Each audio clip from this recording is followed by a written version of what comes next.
Today, with deep reverence and boundless joy, I join millions around the world in wishing His Holiness the 14th Dalai Lama a most happy and joyful 98th birthday. This is a celebration of a remarkable life dedicated to compassion, wisdom, and non-violence. Your Holiness, you are more than a spiritual leader.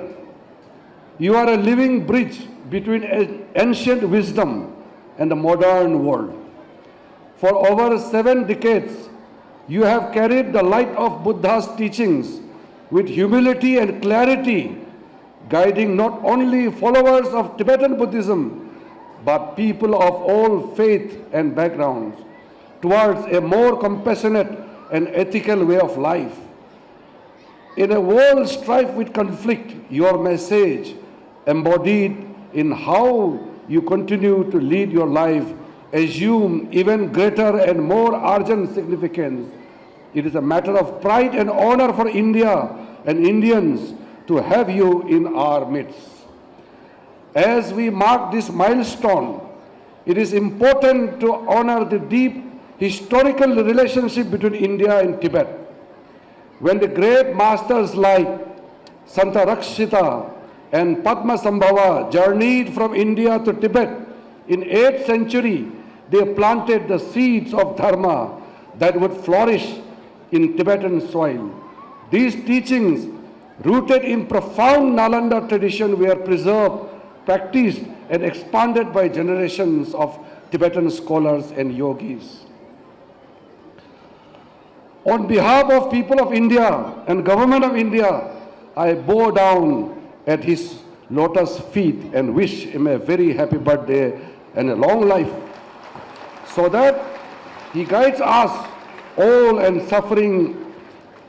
the suffering humanity with this great compassion. Your Holiness is undoubtedly a visionary statesman and a spiritual master whose influence extends to global ethics. His teachings on compassion, mindfulness, and interdependence resonate with the people of all faiths and backgrounds. His application of Bodhisattva ideals in modern leadership, combining wisdom, pragya, and compassion, karuna, skill in the use of means in diplomacy, leading by example through Buddhist practical universal practices, is unique. His Holiness the Dalai Lama is one of the most revered, admired, and worshipped global spiritual leaders and the most honored guest of India. We feel blessed for his presence here in our country, which he regards as his Aryabhoomi. His Holiness the Dalai Lama profoundly calls himself the son of India, and he is one of the greatest ambassadors of the ancient Indian knowledge.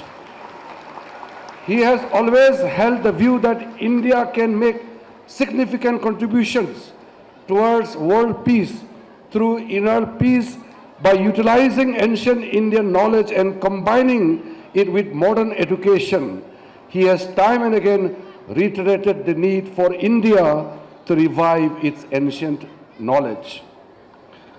As a devotee myself, and on behalf of all the millions of devotees across the world, I want to emphatically state that whatever decision taken by His Holiness the Dalai Lama, the established conventions and traditions, we will fully abide by it, and we will follow the directions and the guidelines to be issued from the institution of the Dalai Lama.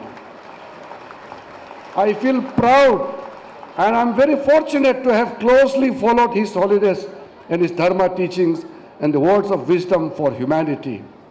I diligently follow His Holiness statements and speeches and his travels across the world, being showered with love and affection wherever he went, breaking the barriers of religion, culture, race, and tradition.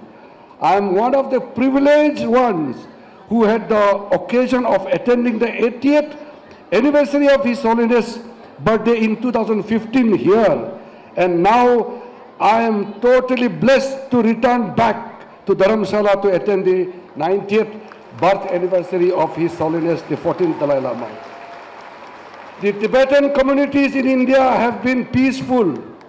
They have made positive contributions in many ways. I have been regularly in touch with the Tibetan friends, members of Tibetan community, to listen to their problems and try to solve them from time to time.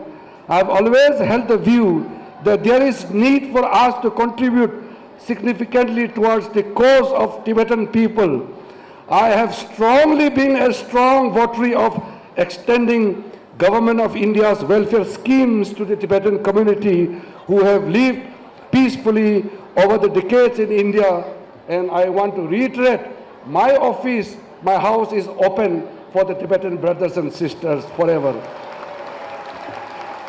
At this moment, I am reminded of my visit to Bodh Gaya in January 2023, when I was one of the fortunate ones, blessed by His Holiness to have laid the foundation of Dalai Lama Center for Tibetan and Indian Ancient Wisdom in Bodh Gaya in his very presence. The institution serves as a global center for conducting education, research and other programs to promote the study of ancient Indian thought and visions. To conclude, I would like to say that His Holiness the 14th Dalai Lama transcends the barriers of all religion, national, culture, race. The Tibetan people, the people of Himalayan region, the Dharma followers and the people of this world need the continued presence of the institution of His Holiness the Dalai Lama. I wish him all the very best for his good health, pray for his long life on the auspicious occasion of his 90th birthday, so that His Holiness continues to bless and guide us and come out of sufferings and lead a Dharma life of peace, happiness, harmony and compassion. Lastly, I would like to appreciate the declaration made by the Central Tibetan Administration. The decision to celebrate 6 July 25 to 6 July 26 as the year of compassion, to express our deepest gratitude to His Holiness the Dalai Lama for his tireless efforts in promoting basic human values through practice of compassion, fostering inter-religious harmony, preserving Tibetan culture and protecting the environment and reviving ancient Indian wisdom of Nalanda tradition.